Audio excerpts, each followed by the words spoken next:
everyone. Thank you so much for joining us today for another episode of American Mood Swings podcast, where we talk about the brain and all things mental health. I'm Dr. Janice Morrow, and this is Dr. Robert Lufkin. He's pretty much a world-renowned functional medicine, nutritional medicine doctor and radiologist from the UCLA area. And he's been writing papers and for years and years, lots of research studies. And we're going to be talking today about his book that was released last year called The Lies I Taught in Medical School.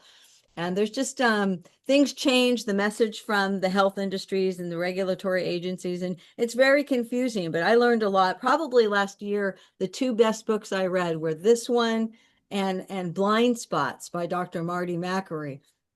I'm not, Excellent book. oh my Yeah. God, That was so good. you'll Yeah. just learn so much, and ultimately there's people, flawed research that guides policy decisions that were when, and I think ultimately ego and pride get in the way, because if someone has a research study, they got like a grant for 50 million, and 5, 10 years in, it didn't get the results. Nobody wants to say, I'm sorry, your 50 million, it didn't get the results. And even when they show that it's flawed, it's hard to get policymakers to change their decisions, and Yeah. it's led And to a lot politics aside, it's great to see Marty McCary, who wrote that book, now is the head of the FDA. of lives. So hopefully some of those really good ideas that he had will see their way into public policy now. Yeah, I'm hoping so. So, all right, well, let's just start out. Tell us a little bit about yourself, Rob, and your background in radiology and the things that you saw that made you curious, like there has to be a better way here, and all the sickness you saw as a radiologist. Yeah, thanks, Janice. It's a pleasure to be here on your program, and yeah, I'm looking forward to our conversation. And my background, as you mentioned, I basically spent my whole career as as a medical school professor, which means I get to not only practice medicine, but I also get to do research and teach and do all kinds of things. And my book is critical of Western medicine, but I have to say. Even today, if I get hit by a car, I'm going to want Western medicine to get the blood transfusion, my bone set, the splenectomy. But we'll talk about why their problems are down the road. But anyway, my journey, I was minding my own business, doing my thing as part of the establishment, really part of the medical establishment, the problem, depending on how we frame it, going along. And then, like so many people in this space, I had a personal health crisis where I came down with 4 chronic diseases that were diagnosed out of the blue. And I went to my doctors and they said, hey, don't worry about it. Here's some medicines. And they gave me a prescription for every single one of them, the pills, the surgery, the pills basically. And, I said, what about lifestyle? And they go, nah, it really doesn't work. You're going to be on these pills for the rest of your life. So get used to it. And I had 2 young daughters at the time. And knowing what I know about medicine, this wasn't going to end well. So it was really out of self-interest that I began to kind of question my beliefs, what I've been teaching, what I've been taught, what many of my colleagues are still teaching, and realize there's a revolution in our understanding about these diseases. And it allowed me to do some things in my life, specifically make some lifestyle changes that were relatively simple. And I was able to reverse all 4 of the chronic diseases and got off all the medications. And now I've essentially made it my mission to help others take back their health and hopefully not make the same mistakes that I made. Well, thank you. Thank you. I actually, on that note, I did want to mention it's a few years old now, maybe 5 or 6 years old. There is a Netflix documentary for everybody listening to this called What the Health. And the message of it in that, well, they're advocating a plant-based diet, not total vegan. But the gist of it though is that there's 3 or 4 people. I don't know if you ever saw it. They show all these people, and it's not like most people now are on 1 or 2 meds. Most of us know people that are on like 10 or 15. My mom, it was too many to count. There were so many bottles. It's awful to see people on 10 or 15. And in the movie, in with this Netflix documentary, they show people getting off with like just 6 months to a year of a lifestyle change, changing your diet, implementing, they're off everything. It's crazy. They don't, Yeah. to your point, you don't have to be on these drugs forever. And most people, they do. They just expect they're going to be on that blood pressure medicine forever now. And that's the state of the art today. I mean, most adults are sick. Most adult Americans are overweight or obese. Most have high blood pressure or are treated for high blood pressure. Type 2 diabetes is, or prediabetes is almost 50%. One third of adolescent children now have prediabetes. So it's really remarkable. And the I think the issue is Western medicine in the 20th century, for those of us who are around then, it was Western medicine was magical. It was transformative. It made our and when I say Western medicine, I don't mean West versus East. I mean like allopathic medicine, kind of conventional medicine. In the Eastern U.S., Eastern world, it's all the same. But kind of the establishment medicine transformed our lives of the world in the 20th century, largely through public health measures. But again, pills and surgeries were developed that really were life-saving and made the world truly a better place. And the problem is, in the 21st century now, we're a quarter of the way into it, we're facing a tsunami of what are called chronic diseases they were present in the 20th century, but now they're in literally biblical numbers, never before seen in history. The things we mentioned: obesity, type 2 diabetes, cancer, heart disease, Alzheimer's disease, and, to your point of your program, mental illness as well. And the problem is, when modern medicine takes the pills and surgeries that, hey, they work, they were so effective in the 20th century, and they go, okay, we've got another problem, we'll just apply these to them, just like they did to me when I got them. The the dirty little secret is, for most of these diseases, although the pills and surgeries can be life-saving in the short term, insulin will save your life if you're a diabetic. But the problem is they don't address the root cause. Well, what does that mean? These diseases continue to progress and they get worse and worse and worse, and they continue. And the pills and the surgery, for the most part, don't address the root cause. And that's really the challenge that Western medicine is facing, I think. We're all facing. First, I wanted to talk about the conflicts of interest in medicine with the regulatory agencies and then those that they regulate, because we've got, to me, one of the, like, I am a big fan of Kennedy. I know he's very controversial. We'll get into that later, but because I'd love to know your thoughts, and we don't have to keep it in if you don't. But like the conflicts of interest have bothered me for many years, like, and you mentioned it numerous times in your book, and we'll get, like, the Heart Association, who's funding their studies, the Diabetes Association, who is funding, and when who's funding this research, and you can't say anything negative. And anyway, I'd love to talk about the conflicts of interest with the regulatory agencies, and or like who's on the board. If you're regulating big pharma and the medicine, then why do we have big pharma companies on those boards that regulate that? That there seems to be a lot of conflicts of interest.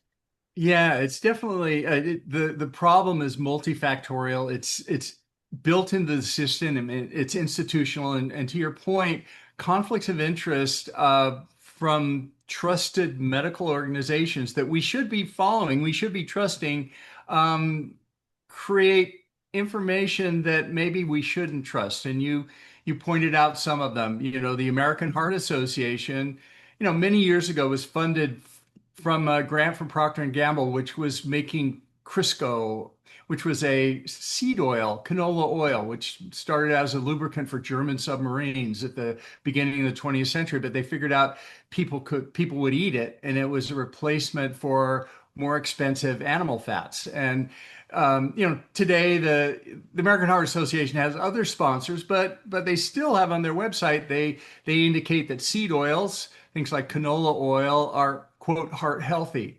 And they also talk about junk foods being heart healthy, like sugar cereals and things like that, which, arguably maybe aren't so healthy. The American Diabetes Association, they diabetes, which when we say diabetes, we mean type 2 diabetes, which is 90% of the cases today. And that's a disease caused by carbohydrate toxicity, really. And if you eliminate carbohydrates from the diet, which are of the three food groups, carbohydrates are the only ones that are non-essential. We don't need them to live. And if you eliminate carbohydrates, many, if not most patients with type 2 diabetes can get improved control or even reversal of their diabetes with it. And it takes diabetes from a chronic progressive disease, which leads to surgical amputations. The number one cause of amputations, surgical amputations, is diabetes. Number one cause of renal failure and dialysis is diabetes. Number one cause of retinal blindness is diabetes, and on and on and on. These are what happens when you get diabetes. It gets worse and worse and worse. And the problem is when we treat it with the recommendations of the American Diabetic Association, which is insulin, which is life-saving, no question, in the short term. But long-term, managing it with insulin and drugs like metformin or sulfonylureas, the evidence shows that the disease is a chronic progressive disease. It gets worse over time, and it's a risk factor for diabetes is a risk factor for all the chronic diseases that we talked about, all the way from cancer to heart disease to Alzheimer's to mental health. So it has the same root cause. But the conflict of interest there is, well, why does the American Diabetes Association recommend just eliminating carbohydrates? Just go get rid of carbohydrates and controlling it with diet. Because an interesting thing happens when you control diabetes with diet. It's no longer a chronic progressive disease. In other words, it sort of stops. It doesn't continue to get worse. And then, well, why would that be? You look at the American Diabetes Association. Who's one of their biggest sponsors? DaVita Corporation. They're all over their website and on their ads. What does DaVita Corporation do? Well, they're one of the largest makers of renal dialysis kidney equipment Oh, for who's their biggest customer? The people who don't go on a low carb diet and are treated with these drugs with the American Diabetes Association. And it goes on. The food pyramid, famously, Dr. Nina Teicholz has published recently that the food pyramid, which is recommendations for, we've all seen it in various forms. It's being revised right now, but over the years, it's told us to eat. The bottom row was basically junk foods, grains and cereals and stuff like that, and then on and on. It's stratifying what we should eat with the priorities. Well, she showed that 80 to 90% of the committee members who made up those recommendations had conflicts of interest with junk food makers. So no surprise, the food pyramid is all about junk food. So there are these built-in conflicts of interest, and medical education is funded by the pharmaceutical business, just like nutritional education. My mom was a dietitian. Nutritional education is funded by junk food makers. Largely, you go to their conferences and there's McDonald's and Coke and everything's sponsoring it. Well, the medical education is funded by the pharmaceutical business, which again has a vested interest in certain treatments. With diabetes as an example, I don't want to have a treatment where they don't use any drugs at all, which is what diet will do. But I don't want to put all the blame on these institutions because, and I don't want to put all the blame on doctors either, because doctors, they're just in the system. They have 7 minutes to see a patient. They only get paid for treating diabetes once the hemoglobin A1C, which is the blood marker that indicates when you become diabetic. When it goes above a certain point, you're diabetic, then you can treat them. When it's below a certain point, for the years to decades where we're all developing these chronic diseases, every single one of them don't start when the doctor diagnoses them, that they take years to decades beforehand. They're not paid to see patients until they get the diagnosis, until they cross a certain threshold. So it's sort of built into the system. Preventive medicine really isn't paid for to any significant amount. And then finally, I want to put some of the blame back on me as a patient, all of us as patients, because when we go into the doctor's office, I'll be honest, hey, I'm as lazy as the next person. And with my diseases, my first impulse was, if I have a disease, I just want a pill or even a surgery. A pill is no commitment at all. It's once a day, I swallow it, I forget about it. Nothing changes in my life. Even a surgery, I may have to take a week off of work uh, but even a surgery doesn't require me to change who I am and my lifestyle.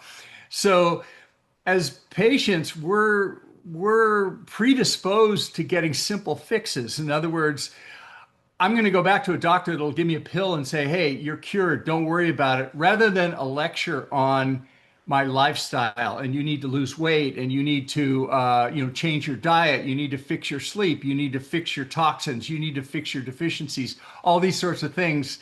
We're not expecting that. The healthcare system isn't set up to deliver it, and that's the problem because, I know as a doctor. I'm the first to admit doctors don't make people healthy, right? We just make people less sick. And if meaning me as a patient, if I want to be healthy, that's on me. I have to do that myself in the choices I make with my lifestyle. And people are just starting to figure that out, and more people are understanding it. And that's why we're seeing this explosion in the wellness industry where doctors are not even part of it. People are delaying their chronic diseases and even reversing some of them, and doctors aren't even involved. Doctors are, you know, in the hospitals or in clinics seeing people for very short periods of time. Whereas lifestyle, we're having coaches, we're having more interfaces with communities where people actually change their lifestyle and become healthier.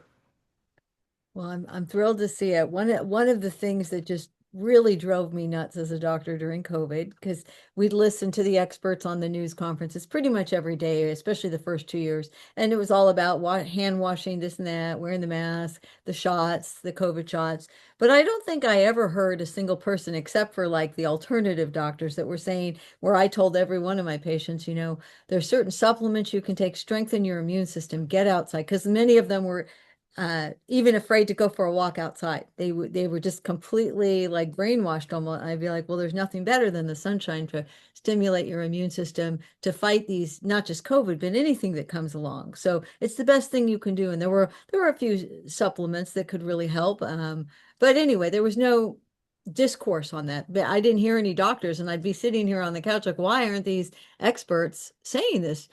Go outside, strengthen your immune system as well as everything else, right? And you mentioned, the move towards that, especially with real estate purchases now, people that can afford it. I mean, the rise in like people that are putting cold plunges in their house, infrared saunas, a meditation room. You can meditate anywhere, but some people like a designated. It's really fun. Some people culturally, like the Muslims, put a prayer room in the house, right? And in all their new developments in the Middle East, they all have prayer rooms, which is I didn't know it, and I think that's beautiful too because I'm a big fan of prayer. Yeah, I mean So the standard recommendations, even today from trusted sources and experts in obesity, is that a calorie is just a calorie. So eat fewer calories and exercise more. Like you say, eat less, exercise more. And there are problems with that. First of all, exercising more.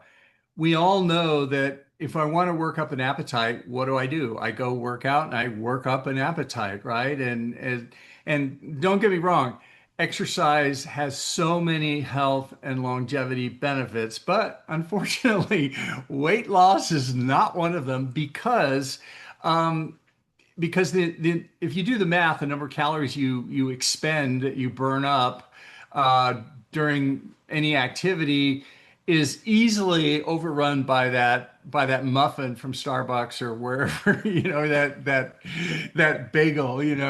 So it's hard to just burn the calories off with that. The second problem is more nuanced, but it's equally, if not more important, and that is the idea is a calorie is just a calorie. So it doesn't matter what you eat, just count the calories and eat fewer calories. The problem is our body doesn't work that way. Of the three food groups, they all have different effects on how we handle those calories. And we mentioned, protein and fat are the essential food groups. If we don't eat those, we'll die. Carbohydrates is the third food group, as we mentioned earlier. They're non-essential. In other words, they're actually human populations over history who eat no little or no carbohydrates, and they do just fine. Some would argue they do even better. I didn't realize that So they were non-essential. I didn't even remember that. yeah, I mean, you look at the Inuit population in the, above the Arctic Circle where there's, no plants are growing and they live on meat most of the time, and meat is very, very low carbohydrate. And similarly, other populations in Central Africa and Kenya, the Maasai, traditionally drank, cow's blood and ate meat, and they did just fine with very, very little carbohydrates. So what are these food groups? How do they signal our body as far as weight? Well, the weight hormone is called insulin, right? It does many things in our body, but one thing it does, it signals our body to store fat. That's just the way we're built. So we, but it's interesting, those three food groups signal insulin differently. In other words, if you eat carbohydrates, because they're basically energy is what they are mainly. If you eat carbohydrates, you signal insulin, it tells the body to store fat. Whereas if you eat protein or fat, you signal insulin much, much less. It's very relatively little insulin signaling. So it doesn't tell the body to store fat. It tells them to do other things with this food. So how do you put that into practical terms? Well, if I take 100 calories of potato chips, right? I eat the 100 calories of potato chips. It's going to turn on the insulin. It's going to make me start storing fat. I'm going to get really hungry and I'm going to eat the whole bag, right? On the other hand, if I take, like anybody, right? But if I eat a hard-boiled egg, which is largely protein and fat, there's very little carbohydrate in a hard-boiled egg. It's one of the best foods we can eat. It's nature's Ozempic.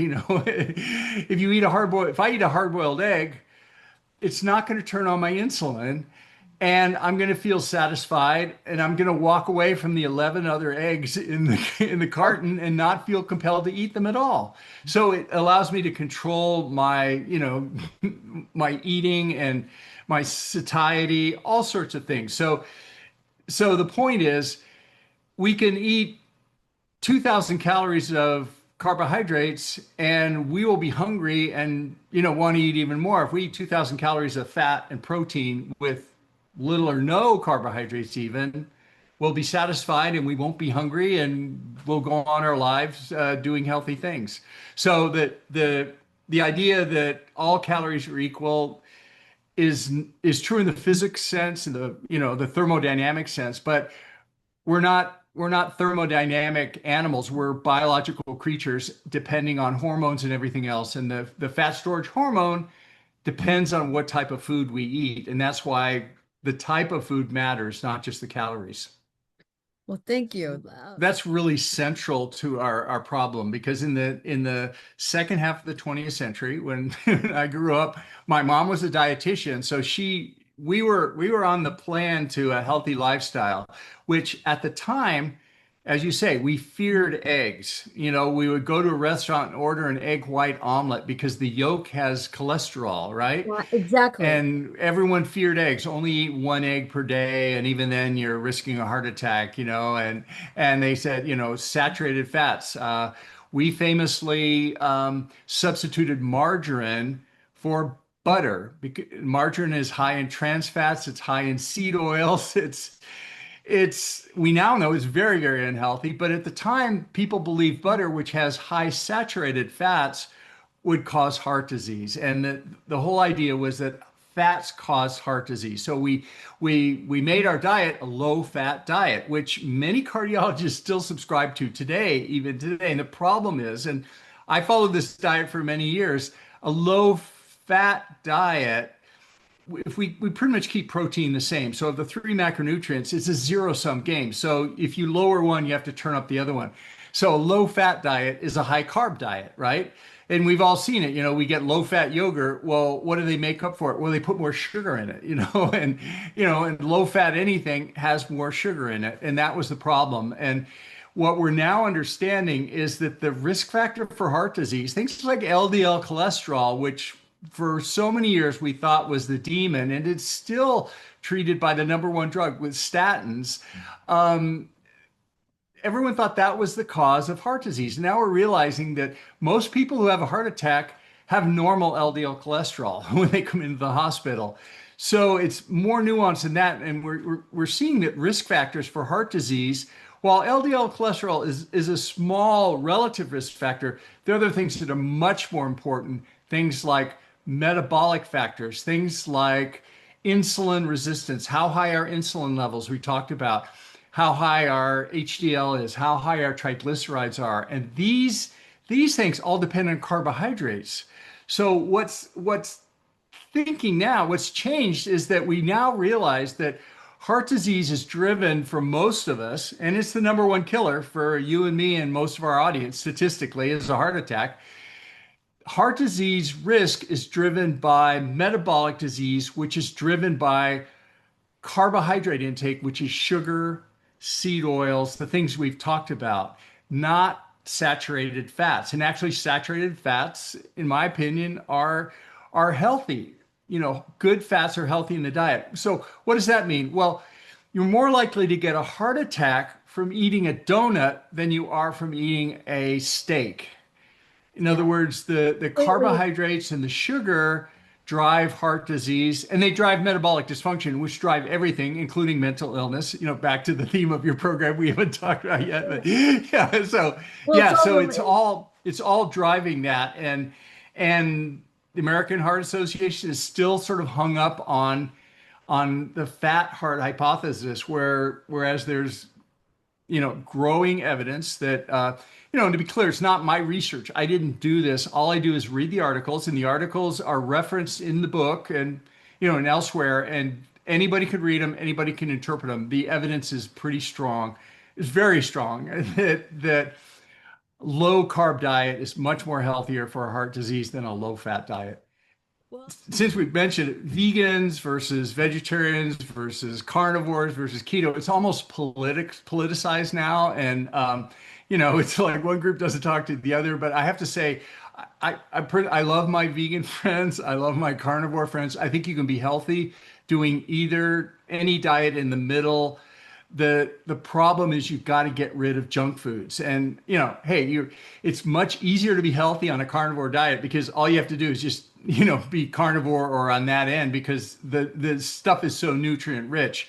If you're a vegetarian or vegan, you've got to watch out for nutrient deficiencies because they're if you don't pay attention, you may need to supplement things. And also there's a lot more vegetarian junk food than there is carnivore meat junk food. But either way, just cut out the junk food. well, let's talk about the proteins and the fats. They also just keep you feeling full. I know that when I eat something like now that I've incorporated chicken very, once a week or something, on those days I'm full all day. I'm not going to eat anything else. Whereas if I've had my pasta 3 hours later, I'm just eating carbs, carbs, carbs, carbs, carbs, more carbs, pretzels, crackers. I want to talk about one of it used to be a few years ago, we had all heard like the experts were like, eat several meals a day, 5, 6 small meals a day, keep your metabolism. I never liked more than 2, 3 max. But you talk about it in your book. You've talked about. We'll mention that you have a podcast, and we'll definitely promote that when I edit this. But you have great guests. I believe I watched your episode on fasting. It was a woman doctor. But let's just kind of touch on the benefits of fasting and that you don't need to be eating like 4 to 5 times a day because that's constantly keeps your sugar. You're not giving your body time to rest, and it's always in this hyper, state high, a lot of sugar. Let's talk about the benefits of fasting, even if it's like a 1 day fast, the intermittent fasting, like only eating 1 or 2 meals a day. If you could just touch on that. Yeah, let me unpack that a little bit and address it in two different areas. First of all, is just like meal frequency throughout the day. My mom, the dietitian, she told me eat small meals all the time. Get up. Breakfast is the most important meal of the day, blah, blah, blah. The marketing slogan from Kellogg's, and and even today, my kids at their elementary and middle schools, they get snack breaks throughout the day, Yes, and they that's do. and it's chocolate milk and sugar candy and sugar cereals and stuff. So it's like, and that was the idea though, that somehow we need to keep the motor running and that our body can't exist.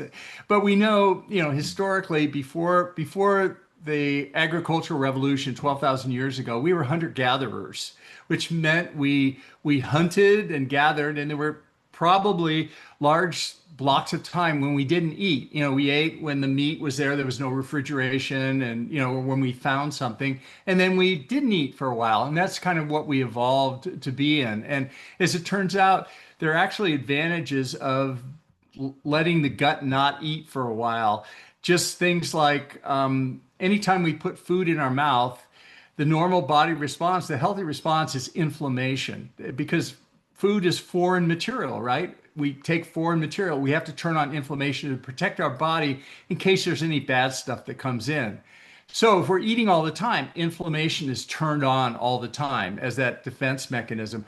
If we stop eating and for even short periods of time on the matter of it's got to be like 5 or 6 hours basically. If you stop for 10 minutes, it doesn't really accomplish anything because the food's still in your stomach. Yeah. It's in your GI tract for a few hours, so it's still going to be there even if you don't eat for 2 hours. There's still food processing through in the system. So but when we stop eating, really think cool things happen. You mentioned mTOR.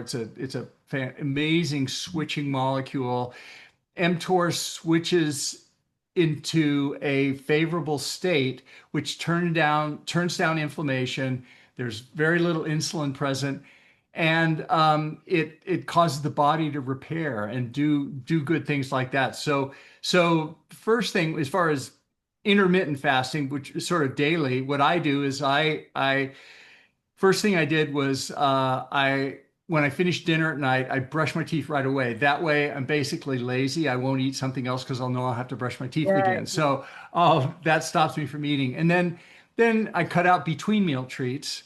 And then if you want to do more, you can actually skip breakfast. You can in fact you gain that. That's why you don't want to skip lunch because lunch you're only 2 hours from breakfast and 2 hours from dinner. So if you're going to skip a meal, skip either breakfast or dinner, because then you get the cumulative effects of all that. So that's kind of intermittent fasting, and I do that daily, every day. That's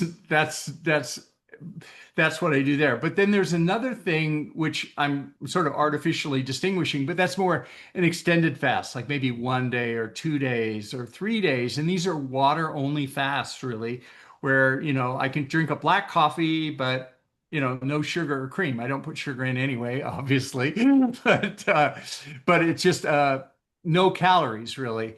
And when we turn down the calories for an extended period like that, interesting things happen with that mTOR switch. That repair, something called autophagy, really kicks in, and it gets rid of cells and cleans up old worn out cells, and it's very beneficial for people. There are all sorts of health benefits.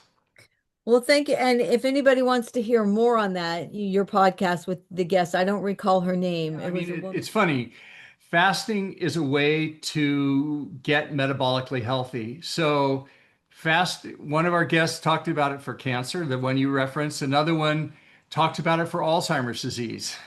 Another one talks about it for epilepsy. Somebody else talked about it for mental illness because fasting puts us into most of us into a improved metabolic state, which lowers our risk for all those chronic diseases, all the way from obesity, diabetes, heart disease, cancer, everything down the line. It's fascinating. It's like a one tool fits all solution. Later, but I'd like to hear your thoughts on, or maybe now, so the GLP-1, because you don't talk about that in your book, but everybody in like every one of my patients is wanting these. And if my instincts intuitively at first were, they'd ask me, what do you think? I'm like, I hate them. I don't like the thought because you're going to be on them forever and you're not changing your behavior at all or your lifestyle.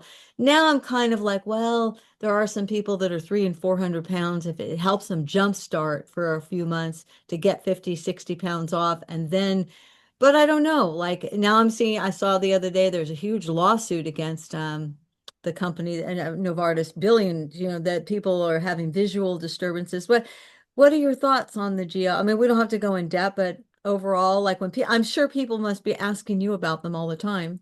Yeah, GLP-1s are interesting, and I'm not sure when this episode will be airing. We have a podcast on it. It just came out, but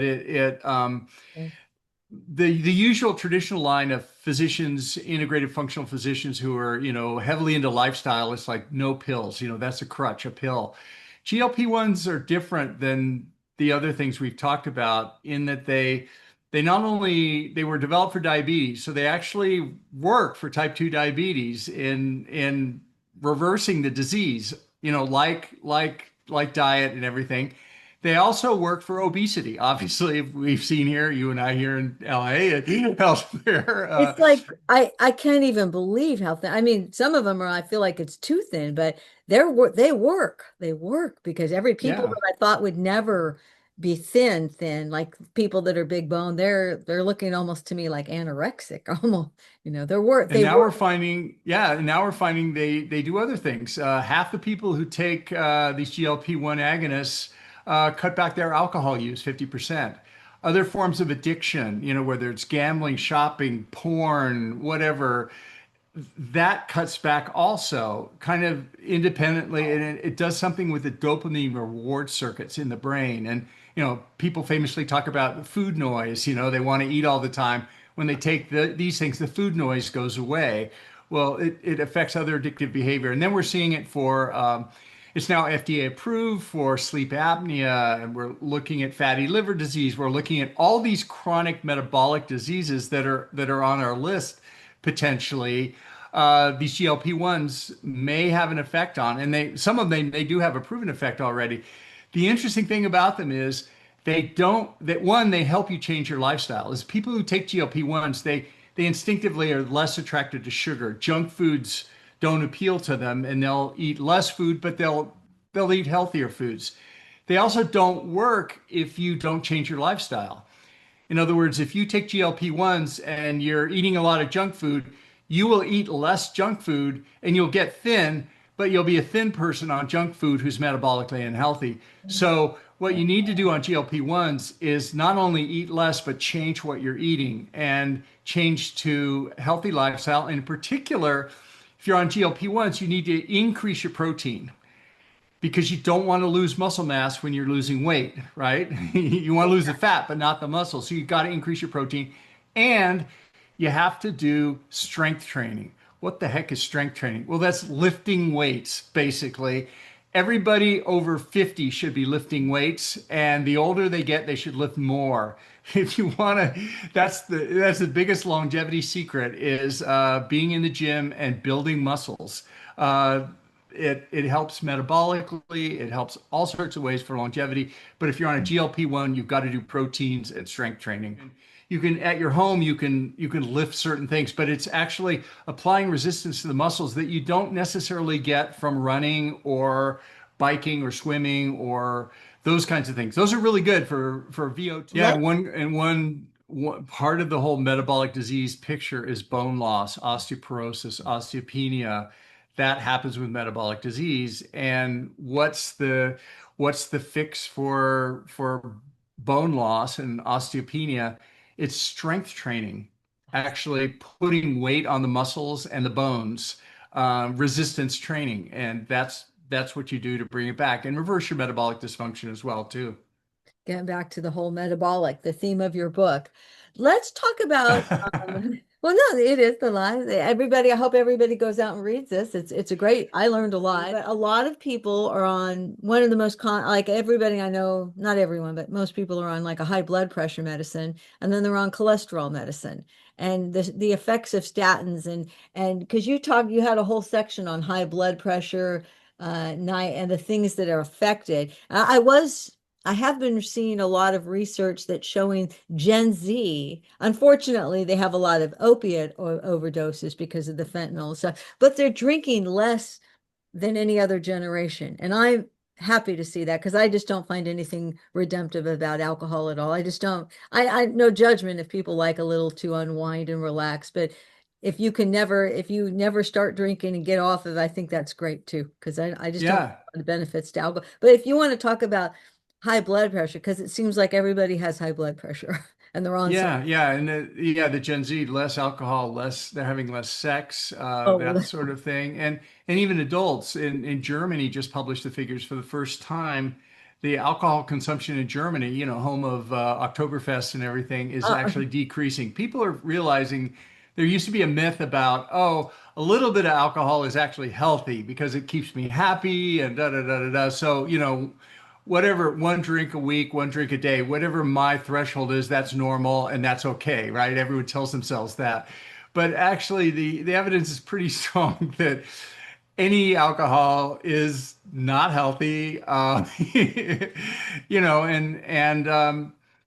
number, the leading cause, the two biggest causes, rising causes of cancer now are obesity and alcohol. So it leads to many things. So yeah, alcohol is very interesting. I'd love to hear your thoughts on the new healthcare administration. Because you have a lot of experience. So from what I can see, I love most of what Kennedy's doing, like getting people back to exercise, getting rid of a lot of he wants to ban the pharma ads on TV. I didn't realize that only two countries in the world allow pharmaceutical advertising.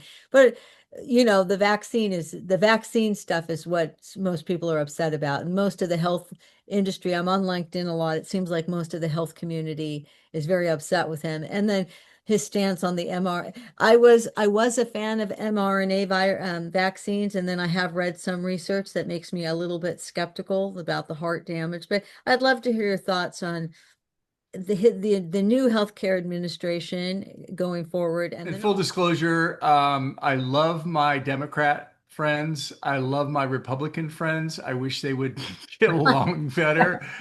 Personally, my brand is apolitical. Politics.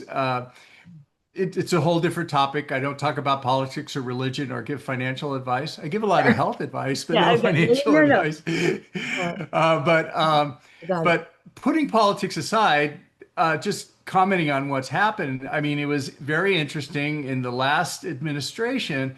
For the first time in my memory, and I've been around a long time, we had national political figures actually uttering the words metabolism, metabolic health, things like seed oils, things like, suddenly there was this attention being paid to that being healthy was possible other than through pharmaceuticals.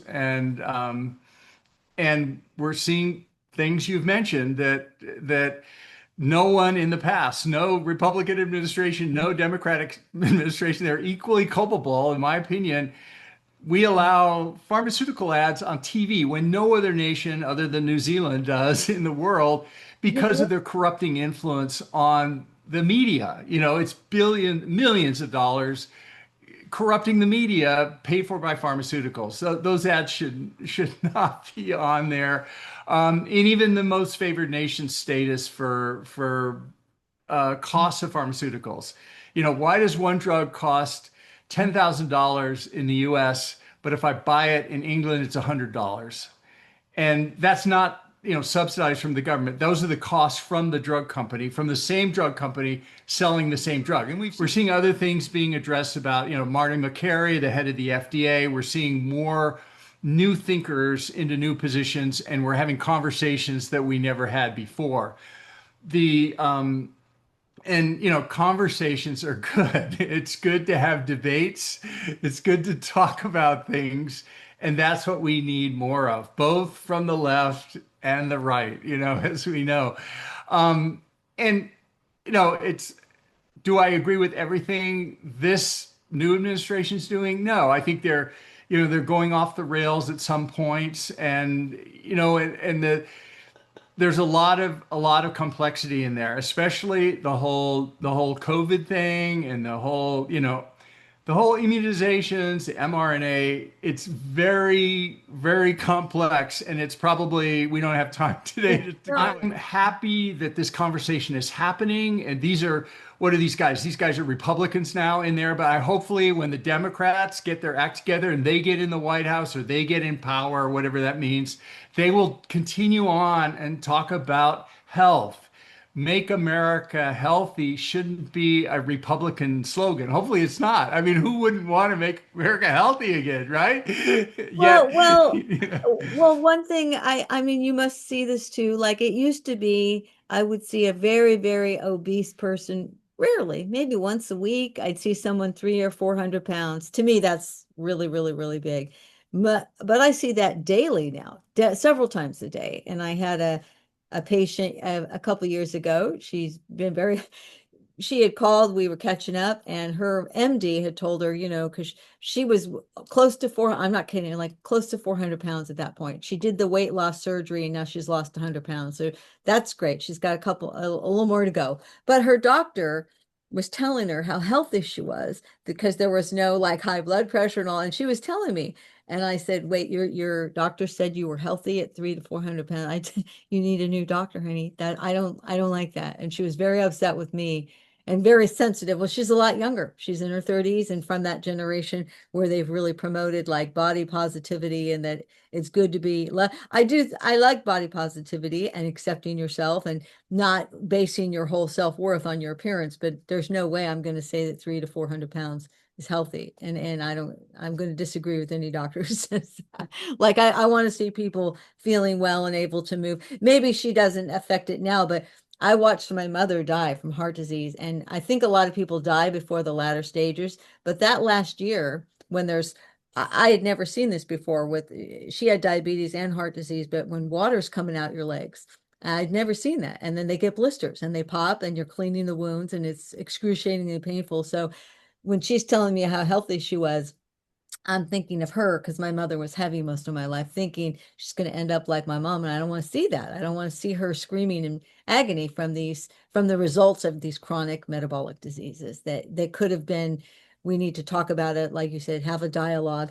I would like to, I guess, our parting thoughts. I want to hear about your current projects and what you're working on, your main focus right now. And are you got any more books in the work, or what are you have a fabulous podcast. I want everyone, we'll promote that too, but I want everyone to check out your podcast. But what are your current work projects? well, I've got one chapter in the book is on this topic, but I've gotten really interested in it because it's the one risk factor for these chronic metabolic diseases that lifestyle that's even more than lifestyle. And right now, there's no cure for it, and that is aging and longevity. And as it turns out, though, there's a whole revolution that's going on in our understanding of aging and longevity. And for the first time, we have drugs that actually make aging slow down and reverse in some animal models. And these are being applied to humans in, carefully controlled studies. And to the point where if aging is the greatest risk factor for cancer, let's say a 70-year-old man who's never smoked cigarettes in his life, has a 10 times the risk of dying of lung cancer than a 30-year-old four-pack a day smoker who smokes cigarettes. Now, part of that is lead time bias, and there are all sorts of things, but every single one of those chronic diseases, the older you get, the greater the risk is. So the interesting thing really now is these longevity strategies. If you actually make people younger, these diseases may be able to be reversed. And there's actually a study going on in Boston that's starting literally in late 2025, first human study where they have diseases of the eye, which are related to age and dysfunction and degeneration, or actually degeneration.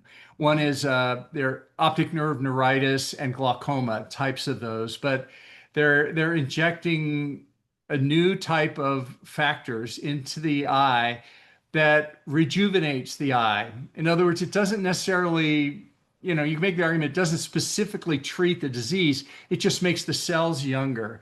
And when they make the cells younger through this rejuvenation process, the disease gets better. It's been shown in non-human primates, and it's really fascinating. And this forefront is just exploding. And they say, the progress in the next 10 years in science is going to be more than the last 100 years. And Wow. if you can just stay alive for another 10 years, then, there's a good chance with the longevity treatments, you're going to be able to stay alive a lot longer.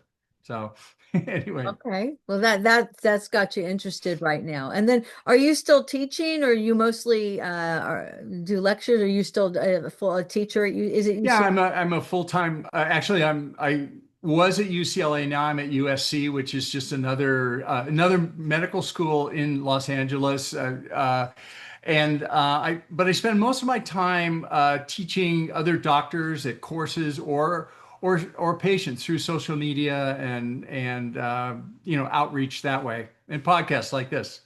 Well, thank you. I just want to thank you so much for taking the time, and I encourage everyone to read at least this book. You have another book, or at least one other book, right? Or maybe more. No, actually, this is my latest book, and nothing in the pipeline yet. Hopefully, this one will stay current for a Yeah, while. no, again, this was my favorite book last year, and Blind Spots. I just learned so much, came from a whole different, a lot of information I wasn't familiar with. And I encourage everyone to follow you on social media. What's the name of your podcast? It's called Health Longevity Secrets. Of Longevity Or Secret. just There, Google, yeah, there, or okay. ChatGPT 4 or 5, whatever. There is a lot of interest in the longevity. Yeah, I mean, a lot of longevity people. I mean, Jeff Bezos famously funded a large, billion-dollar company. Sam Altman just has underwritten a lot of research. The Google people have funded 10 years ago, $1 billion, and these are all longevity companies. So it's interesting to see these things happen. So yeah, it's an interesting time. Well, we'll part on those thoughts then. Everybody out there listening, thank you for joining us, and check out some of Dr. Rob Lufkin's work. And you don't have to be sick. It does not have to be this way. As you get older, there are plenty of people. I swim every day at LA Fitness, and there are all kinds of people in their 80s and 90s that feel great, that still look good. It's a lot of this is choice. You don't have to be sick and feeble and weak and go downhill. You can there's one, our oldest, Sydney, he'll be 100 in a few weeks, and he comes 3 times a week. He still drives, and he's all Nice. there. He's all there mentally. He's a Jewish man. He goes to temple 3 times a week, but he's there. He drives, and he only lives a mile. His daughters want him to stop, but I don't want him to stop because he hasn't had any crashes. And I think that the social component of seeing people at the pool Absolutely. and the temple every day, but yeah, he'll be 100. Yeah, Wow. I Good for just, him. yeah.